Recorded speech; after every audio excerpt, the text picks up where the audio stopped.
오늘은 32쪽 니체의 자라투스트는 이렇게 말했다로 들어갈 건데 여기 프린트 보시면 오늘 공부할 요 세 가지 포인트는 책에 있는 주요 내용이고 기말의 객관식 문제입니다. 그래서 오늘 수업하는 내용들이 아마 객관식 보기에 해당되는 부분이 있을 겁니다.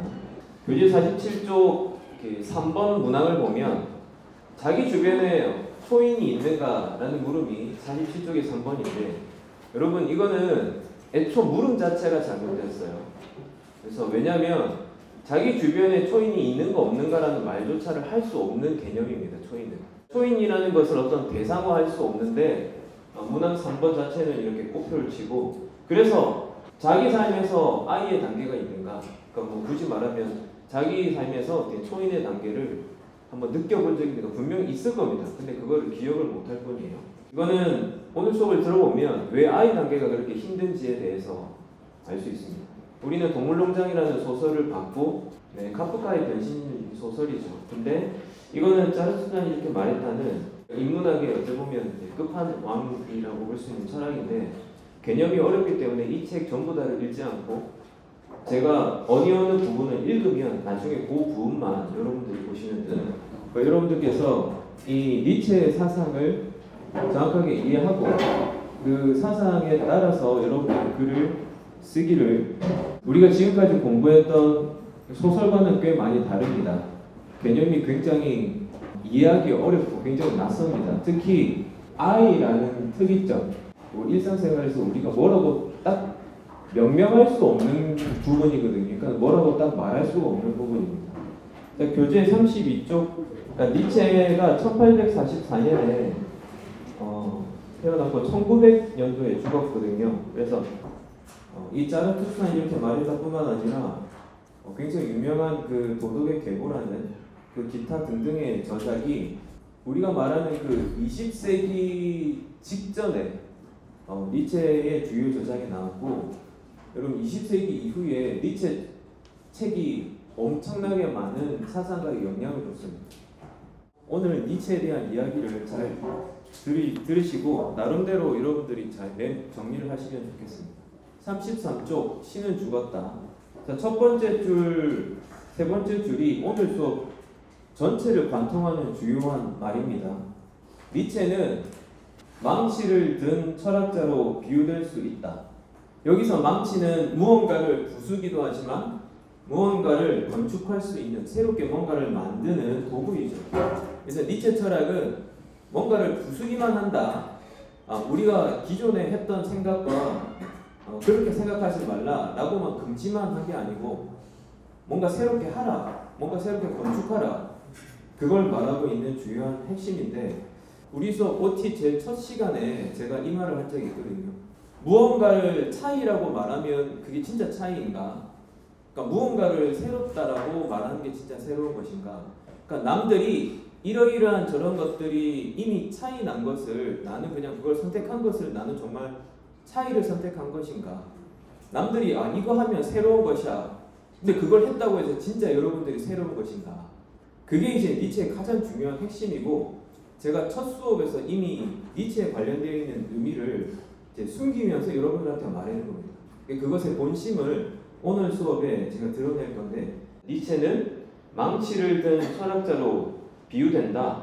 여러분 망치라는 비유는 무언가를 부수기도 하고 우리가 어떤 건설 현장에서 무언가를 구축할 때 만들 때 망치를 쓰죠. 그래서 망치는 굉장히 이중적입니다. 자, 두 번째 줄 그는 이전에 그릇된 그러니까 잘못된이죠. 즉 그릇된 일체의 인습적 가치 인습적 가치는 세모겠죠. 인습적 가치를 가차없이 허물어 버리고 그러니까 망치로 허물어 버린다는 겁니다. 근데 그 자리에 망치로 새로운 가치와 이상을 수립합니다. 새로운 가치와 이상이 당연히 동그라미인데 파괴자라고 되어 있죠. 그럼 그 파괴자는 여러분들이 동그라미인지 세모인지 나중에 읽어보시면 이 파괴자가 인습적 가치를 파괴하는 거니까 이 파괴자는 동그라미가 되는 거고 부수고자 하는 대상이 구체적으로 이원론과 목적론입니다. 이원론과 목적론에 근거하고 있는 그런 모든 형이상학적 가치를 망치로 부수고자 합니다. 이원론과 목적론에 근거하고 있는 것들을 인습적 가치로 봤어요. 니체는. 그러면 이원론과 목적론은 세모이죠. 이원론과 목적론을 부쉈으면 그 자리에 오는 건 이원론과 목적론이 오면 안 돼요. 그게 어렵습니다. 니체 철학에서.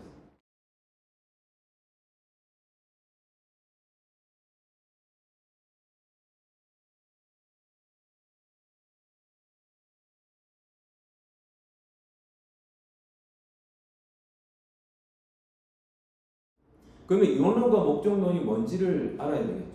그래서 이원론은 뭔가 두 영역으로 나눈다가 아니고 항상 위계를 나누는 겁니다. 이원론은 위계의 구분법입니다. 정신과 물질.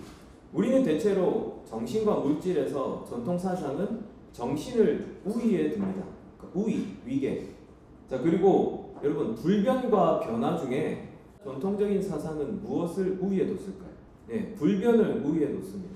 여기서 말하는 불변과 변화는 어떤 가치가 변하는 것을 싫어했다는 거예요. 옛날 사람들은. 지금하고는 좀 다를 수 있겠지만 이 사람들이 본 이 변화에는 뭐가 포함이 되냐면 여러분 죽음도 사실 변화에 속하는 거죠. 죽음은 불변이 아니죠. 우리는 지금 이미 태어났죠. 근데 태어난 것의 상태가 쭉 가면 불멸인데 태어난 것의 상태가, 그러니까 살아있는 상태가 죽는 게 사실은 변화이거든요. 변화라는 속성에 들어갑니다. 그래서 그런 것뿐만 아니라 어쨌든 가치가 바뀌는 것을 굉장히 싫어했죠. 정신과 물질, 그리고 불변하는 것과 변하는 것, 이렇게 나누는 것. 그리고 니체가 가장 강력하게 비판하는 게 바로 선과 악입니다. 도덕적인 선과 악도 이원론으로 그럼 니체가 뒤져보자 하는 거예요. 그러면은 선과 악의 경계나 구분이 없어지겠네. 그러면 악이 활개를 치겠네라고 대체로 생각하면 이제 니체를 잘 버리게 되는 겁니다. 잘 버리게 되는 겁니다. 그러니까 왜 이 이원론을 부수고자 하는지를 맥락을 잘 보셔야 되는데 여러분 생각해 보십시오. 무엇을 선이라고 하는가를 누가 정했을까요? 니체는 인간이 정했다라고 보고 있는 겁니다. 무엇이 선인가? 정신과 물질, 여기 물질은 육신이 들어가거든요. 니체는 육신, 육체성을 굉장히 강조했습니다. 그 이유를 나중에 디오니소스라는 개념으로 알아보겠고, 자, 현실의 가치가 변화의 현상을 나타내는 곳이죠. 우리의 현실에서는 뭔가 변화가 일어나니까, 그래서 현실적인 것을 전통적인 사상은 이렇게 위계적으로 낮게 받고 저 이상향, 변하지 않는 천국 같은 그런 것들 가치를 굉장히 우위에 봤습니다. 근데 우리는 현실에서 우리의 몸과 감각이 이렇게 움직이잖아요. 그래서 현실에서 몸과 감각으로 뭔가를 창조를 하는데 이원론이 그런 창조의 가능성을 억압합니다. 그럼 이원론이 목적론하고 어떻게 연결이 되냐면 목적론은 자, 무엇이 좋으니까 그쪽으로 향해라. 이미 가치가 결정이 되어 있다. 그러니까 여러분 목적은 좀 어려운 말로 그리스어로는 이제 텔로스라고 하는데 쉽게 말해서 영어에서는 여러분 목적을 영어에서는 이제 purpose라고 여러분들이 딱 느낄 수 있겠지만 end입니다. end. 목적은 end예요. 뜻 찾아보면 목적이라는 뜻도 있습니다. 그러니까 이게 나중에 허무주의랑 같이 가게 되는 거예요. 왜냐하면 end, 끝. 그 이후에 끝 다음에 또 끝이 있을까요? 그러니까 끝 다음에 또 끝이 있으면 그 끝이 아니죠. 근데 그 이후에 이제 끝 다음에 뭔가를 찾을 수 없는 그 상실감이 이제 나중에 올 허무주의입니다. 자, 어쨌든 이런 목적론은 뭔가가 목적이 좋기 때문에 그 목적을 이루기 위한 수단을 우리한테 정당화시킵니다. 자, 네가 이걸 목적을 이루고 싶지? 그럼 너 이거 해야 돼. 바로 이거 해야 돼라는 당위성이 어디에 달라붙나요? 목적에 달라붙어요. 그러니까 그게 이제 니체가 보기 싫은 거예요. 그걸 꼭 왜 해야 되지? 그거 목적을 행해야 되니까. 그 목적은 왜 좋은데? 이렇게 근본적으로 묻다 보면 여러분들 그걸 물으셨는지 모르겠지만 근본적으로 묻다 보면 자연 발생인 것처럼 사람들이 꾸며놓은 거죠. 그러니까 모든 목적들은 사람이 다 만들어 놓은 건데 과연 그 사람들이 정말 한 사람의 육신과 현실의 창조성을 위해서 만들어 놓은 것인가? 아니면은 누군가가 그쪽으로 예속되고 그 내 말을 따르게끔 명령하고 그러니까 그쪽의 목적에만 우리가 이르게 만드는 것인가? 그러니까 이미 계획된 것을 부정한 거죠. 그래서 우리 그 기생충 영화에서도 계획이 다 있다라는 그 계획 자체가 약간은 철학적으로 보면 목적론인데 그게 결국은 그 목적에 부합하지 않고 예상치 못한 우발성에 의해서 계획이 흐트러지잖아요. 그러니까 목적론은 무엇을 싫어하냐면 우연을 싫어합니다. 근데 니체는 우연을 굉장히 중요시 여겨요. 그러니까 우연성을 중요시 여긴다는 것이 별게 아니고 우리의 삶은 정말 주변에 굉장히 많은 우연이 있는데 그 우연을 보지 못하니까 늘 정해진 대로만 자기의 인식이 고정되어 있고 고착되어 있고 중력의 무거움을 진 사람처럼 항상 허리를 수그리고 다닐 수밖에 없는 거죠. 인습적 가치를 가차없이 허물버린다 해서 이 인습적 가치의 가장 대표적인 게 이원론과 목적론이다 라는 게 우리 수업의 도입부에서 가장 중요합니다. 한 장 넘겨서 밑에서 네 번째 줄 니힐리즘 위쪽으로 보시면 여러분 지난주에 제가 소외라는 것의 개념 두 가지를 말씀드렸습니다. 첫 번째 소외는 그냥 내가 소외당하는 거지만 두 번째 변신편에서 인간 소외라는 부분을 제가 강조했죠. 인간이 만들어 놓은 곳에서 오히려 인간이 소외를 당하는 겁니다. 인간이 쉽게 말해서 여러분들이 돈을 생각해 보십시오. 돈은 우리가 절대 사용가치로 생각하지 않습니다. 교환가치 혹은 과잉의 의미를 나타내는 기호적 가치 그런 것들이 돈이지 돈이 실제로 사용가치가 있겠습니까? 그 돈이라는 것을 사용가치로 쓰는 영화 속에서 한 장면이 무인도에 떨어졌을 때 추우니까는 이제 돈을 그걸로 쓰는 거죠. 그런 의미에서 사용가치가 있을 뿐이죠. 지폐는. 그리고 실제로 지폐도 아닌 우리의 전자 디지털의 자본들이 전부 다 사용가치는 아니잖아요. 인간이 기계를 만들었다. 근데 기계로부터 인간이 소외된다. 인간이 어떤 제도를 만들었다. 제도로부터 인간이 소외된다. 그 맥락을 여러분들이 여기로 연결시켜 보십시오. 밑에서 네 번째 줄. 인간에 의해 창조된 역사적 산물에 불과한 것이 바로 신인데 신이 바로 인간을 소외시킨다는 맥락이 지금 니체 비판의 원인으로 잡힐 수 있습니다. 인간을 소외시킨다는 것은 아니 인간이 살다 보면 우연적인 요소 있을 수 있잖아요. 근데 그 우연적인 요소가 실제로 기존에 있는 목적과 훨씬 더 나은 삶 나의 힘의 강도를 더 강한 힘의 강도로 만들 수 있는 요소를 막아버린다. 근데 그 막아버리는 그 신이 결국은 인간이 만들어 놓은 그러니까 결국은 그 맥락 소외 맥락이 여기도 적용이 됩니다. 밑에서 세 번째 줄 인간에 의해 인격화되고 우상화된 신은 바로 그래서 이제 죽어야 된다라는 뜻입니다. 인간의 어떤 우연성 자기 힘을 정말 자유롭게 발휘하고 또 그 발휘에서 어떤 목적이나 특별한 무언가를 꼭 위해서 내가 이걸 달성해야지라는 그런 목적론이 아닌 그 인간의 삶 자체가 굉장히 중요한데 그러니까 그것을 거부하는 강력한 것들을 다 신이라고 보면 된다라고 하면 됩니다. 자, 여기서 뭘 말하려고 하냐면 니체는 그 예전의 정신을 우선시 여겼던 거나 불변한 것을 우선시 여겼던 거랑 선을 우선시 여겼다는 것이 바로 인간의 새로운 가치 창조를 막는 그런 장애물로 본 거죠. 그래서 이원론을 거부하는 겁니다. 그러니까 그것도 목적론하고 같이 맥락이 같은 겁니다. 그러니까는 정신을 목적으로 둬라, 불변을 목적으로 둬라, 뭐 그런 거 있잖아요. 그러니까 그런 것을 두다 보면 우연 같은 거를 부정적으로 봅니다. 목적론에서는. 왜냐하면 목적을 위해서 딱 어떤 수단이 정해져 있어요. 그러면 이제 니체는 뭘 좋아하겠습니까? 아까 말씀드렸던 것처럼 뭔가 이렇게 딱 어떤 기준점에 의해서 양갈래로 나뉜 것 그런 기준점을 싫어하고 결정론을 싫어하는 거죠. 우연을 좋아하고 우리가 지금 말하고 있는 니체가 말하는 신은 인간에 의해 창조된 찾으셨나요? 인간에 의해 창조된 그러한 인위적인 산물 인위적인 산물을 어떤 가장 높은 가치로 이렇게 숭상하는 그 대상을 이제 신이라고 부르고 있는 겁니다. 자, 그래서 여러분들이 첫 번째 란에서 니체에게 신이란 의미를 어떻게 정리하시냐면 33쪽 제가 앞부분 그 다음 밑에 이원론과 목적론 그 다음에 34쪽에 인간에 의해 창조된 것 인간에 의해 인격화되고 우상화된 신은 죽어야 된다. 이렇게 그 부분을 중점적으로 요약을 하시면 됩니다. 니체는 종교적 신에 국한한 게 아닙니다.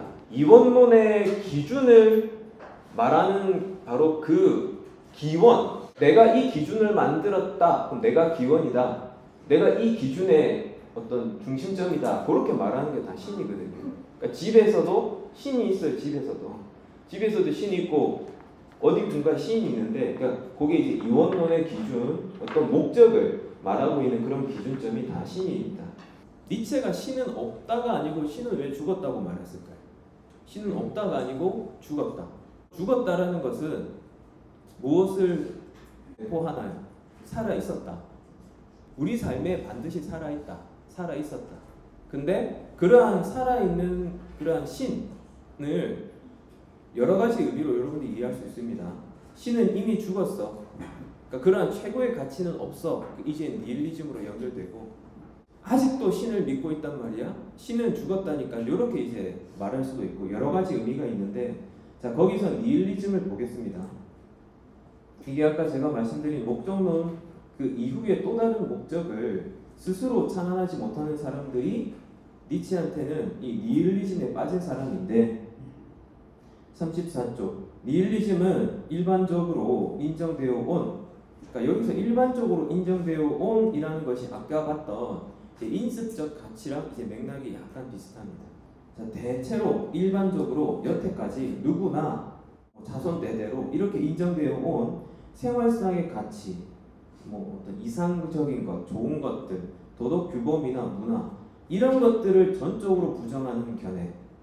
이렇게 해보니까 별거 없더라.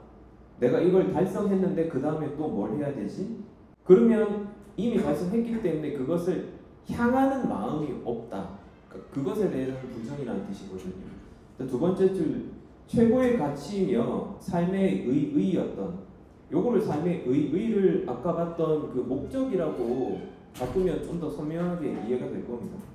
그러니까 최고의 가치이며 삶의 목적이었던, 최고의 목적이었던 신이 죽은 후에 그 신을 상실한 사람들한테 엄습하는 것, 그러한 이제 상실감, 실향감, 사람들의 정신적 지주와 방향에 대한 감각을 잃어버리게 되고, 그들이 추구해야 될 표적과 아까 말씀드렸던 것처럼 그게 진짜 엔드면 엔드 뒤에는 또 다른 엔드가 있으면 안 되잖아요. 그러니까 그런 표적과 삶의 의미를 상실하게 되는 겁니다. 뭔가 달성해본 사람이 배부른 소리를 하고 있지라고 생각할 수도 있어요. 자기는 아직 그 목적에 가보지 않았는데 이미 목적을 가본 사람, 뭐 높은 데 가본 사람, 뭔가 해본 사람이 야, 배부른 소리 하고 있네. 우리는 아직 해보지도 않았는데. 근데 니체의 초점은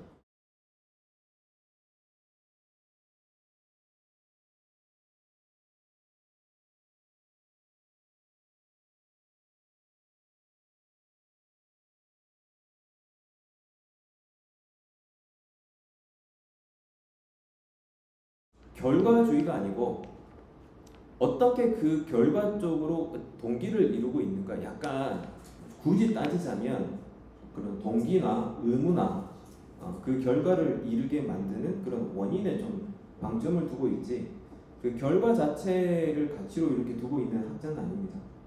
자, 그러니까 계속적인 과정을 중요시 여기는데, 자 그런 측면에서 이 니힐리즘이 두 번째 칸 보면 두 양상으로 나뉩니다.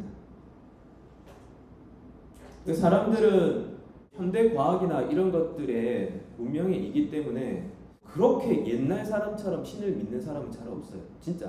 그러니까 기적 같은 자연의 섭리나 기적 같은 그런 사람들은 많이 없습니다. 근데 뭐 그게 종교적인 성향에 따른데 지금 종교적인 성향을 지금 말하려고 하는 게 아니고, 사람들이 위에서 말한 것처럼 정통적인 어떤 신의 가치가 없어져 버리고 신이 죽으니까 계속 새로운 신을 만들어 버리는 겁니다. 그 중에 대표적인 게 여러분 통계라는 겁니다. 그 중에 평균이라는 거.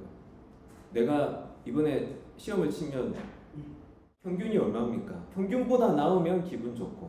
그러니까 딱 어떤 기준점에 의해서, 여러분 기준점에 의해서 이원론적인 사고가 발생이 되는데 그 기준점에서 내가 올랐냐 미치냐, 이게 나의 지금의 행위의 어떤 좋은 목적으로 얼마만큼 수단이 쓰였냐 쓰이지 않냐, 단순한 이러한 어떤 평균, 그러니까 이런 것들이 일상생활에 새로운 신들도 등장을 해요. 그러니까는 사람들은 신이라는 메타포, 자기의 정신적인 어떤 걸 추구하는 메타포가 정말 그걸 떨쳐내기가 굉장히 힘들거든요.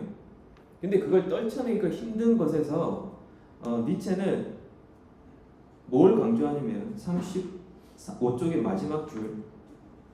무의미한 생을 살아가는 소극적 니힐리즘이 아니고 환상의 가치를 분쇄하고 새로운 가치를 여기에 좀 더 추가적으로 적자면 스스로 일으키는 거죠. 스스로. 새로운 가치를 스스로 일으켜 세우는 능동적 니힐리즘을 강조합니다. 자, 이거 조금 어려운 말인데 가장 정확한 표현이 이겁니다. 니체는 허무주의 자체를 허무하게 만듭니다. 그러면 능동적 니힐리즘이 되는 거예요. 그러니까 사람들이 뭘 목적을 달성하고 나면 여러분들께서 저도 예전에 그랬어요. 고등학교 때나 대학교 때나 딱 시험 기간 마지막 시험 딱 끝나자마자 스트레스를 풀고 뭐 이렇게 해야 되겠죠. 그런 것들 딱 그 순간 어떤 시험이라는 어떤 프로젝트 목적이나 그런 것들이 달성한 이후에 뭔가 그것에 대해서 내가 보상이나 뭔가를 해야 되겠다. 근데 그 사고방식도 엄밀히 가다 보면 그게 은근히 이원론과 목적론이 들어가 있는 거예요. 그런 양상은 이제 소극적 니힐리즘이라고 볼 수 있는 겁니다. 뭔가가 끝난 것에 대해서 나한테 전혀 영향을 주지 않는 그 상태. 그게 이제 나중에 우리가 볼 I 상태인데, 그러니까 그 I 상태를 이해하기 위해서 지금부터 이제 조금씩 밟아 나가는 겁니다. 우리가 지금 앞에서 동물농장이나 변신을 읽었을 때랑 조금 달라요. 약간 우리가 말하는 철학이라고 하는 것들은 앞에서 이 개념 하나하나를 밟아 나가야 됩니다. 앞에 개념을 잘못 밟으면 마치 우리가 수학에서 진짜 인수분해 하나 잘못하면 뒤에 식이 완전히 틀어지는 것처럼 이 앞부분 잘 밟아 나가야 돼요. 능동적 니힐리즘은 조금 어려운 말로는 이런 소극적 니힐리즘 자체가 나한테 아무런 영향을 주지 않는다. 그래서 이제 허무를 허무화시킨다라는 어려운 말이 있겠지만 어쨌든 새로운 가치를 스스로 일으키는 능동적 니힐리즘이 바로 힘의 의지가 발생이 되는 바로 그 순간입니다. 힘의 의지란 뭐냐면 힘의 의지 파트에서 세 번째 줄